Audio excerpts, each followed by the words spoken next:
ప్రకాశం జిల్లా వీధి 3 గ్రామం లోపల ప్రారంభమైనటువంటి మాదిగ హక్కుల దండోరా ఎంఆర్పిఎస్. మరి ఆ యొక్క ఉద్యమం ఎస్సీ వర్గీకరణ వల్లనే ఉమ్మడి రిజర్వేషన్ల వల్ల ఎస్సీలలోని ఉమ్మడి రిజర్వేషన్ల వల్ల మాదిగ ఉపకులాలకు తీరని అన్యాయం జరుగుతుంది.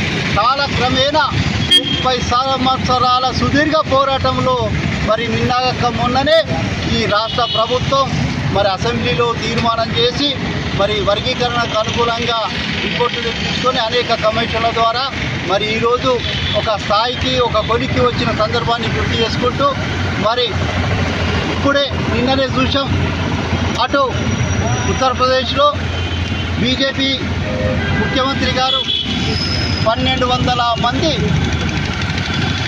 పారిశుద్ధ కార్మికులతోటి సంక్షిప్త భోజనం అని చెప్పేసి అయ్యా మేము చెప్తా ఉన్నాం, అటు కేంద్ర ప్రభుత్వం కానీ ఇటు రాష్ట్ర ప్రభుత్వం కానీ మీరు గతంలో కరోనా వచ్చినప్పుడు మోడీ గారు ఇదే పరిశుద్ధ కార్మికులకు కాళ్ళు గడిగి పూలు చల్లిండ్రు. గత ముఖ్యమంత్రి కేసీఆర్ గారు హెలికాప్టర్ల మీద పువ్వులు చల్లిండ్రు. మరి ఈరోజు ఏదైతే ఉత్తరప్రదేశ్ ముఖ్యమంత్రి గారు ఉన్నారో వారు మరి వారితో పరిశుద్ధ కార్మికులతో భోజనం అని చెప్పేశారు. మరి అదే కాదు, అవి మా దళితులకు ఇంచుమించు దళితులందరూ పారిశుద్ధ కార్మికులనే ఉంటారు కాబట్టి అవి మా కడుపు నింపై పారిశుద్ధ కార్మికులను వెంటనే పర్మినెంట్ చేసి ఈ యొక్క రుణాలను తీసుకోవాల్సిందిగా విజ్ఞప్తి చేస్తూ మరి ఏదైతే ఇప్పుడు అనుకుంటున్నామో ఎస్సీ వర్గీకరణ దాన్ని తక్షణమే ఇదే వారం లోపల మరి చట్టబద్ధత కల్పించాలని చెప్పేసి ఈ సందర్భంగా తెలియజేస్తూ విజ్ఞప్తి చేస్తూ ఉన్నాం.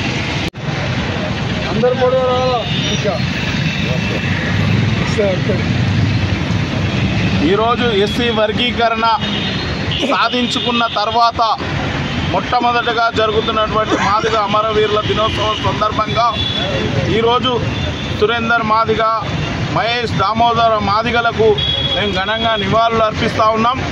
గతంలో సురేందర్ మాదిగ గారు ఆయన ఎస్సీ వర్గీకరణ కోసం మరి ఏదైతే అగ్నికి హావుతవుతూ కూడా నేను ఈ వర్గీకరణను నేను చనిపోతున్నందుకు బాధగా లేదు, ఈ వర్గీకరణను చూడలేకపోతున్నానని చెప్పేసి ఆయన మాట్లాడినటువంటి మాటలు ఇవాళ యావత్తు మాదిగ జాతి భవిష్యత్తుకు ఇవాళ ఆయన త్యాగం మరవలేనిది. ఇవాళ ఆయన నేను వర్గీకరణ చూడలేకపోతున్నాను అని చెప్పేసి అమరులైనటువంటి మరి సురేందర్ మాదిగకు ఘనంగా నివాళులు అర్పిస్తూ ఉన్నాం. ఈరోజు 100 సంవత్సరాల భవిష్యత్ అయినటువంటి ఎస్సీ వర్గీకరణ సాధనకు ఇలా మనం ఎస్సీ వర్గీకరణ సాధించుకున్నాం.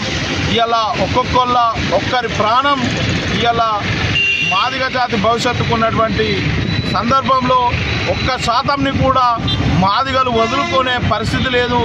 ఏదైతే ఇంకా మాదిగలకు రావాల్సినటువంటి 1% ఏదైతే ఉందో అది రాష్ట్ర ప్రభుత్వం మాదిగ అమరవీరులను గుర్తించుకొని మరి ఆ 1%తో పాటు 10 నుంచి 11% మాకు ఇవ్వాల్సిందిగా మేము డిమాండ్ చేస్తూ ఉన్నాము. ఈ అమరవీరులకు ఇవాళ ఎస్సీ వర్గీకరణ సాధించుకున్నందుకు అమరవీరుల కుటుంబాలకు మేము ఇవాళ దాన్ని స్వాగతం చేస్తూ ఇలా ఇంకొక శాతాన్ని సాధించుకునేంత వరకు కూడా మాదిగలు వదిలిపెట్టరని చెప్పేసి సందర్భంగా తెలియజేస్తా ఉన్నాం.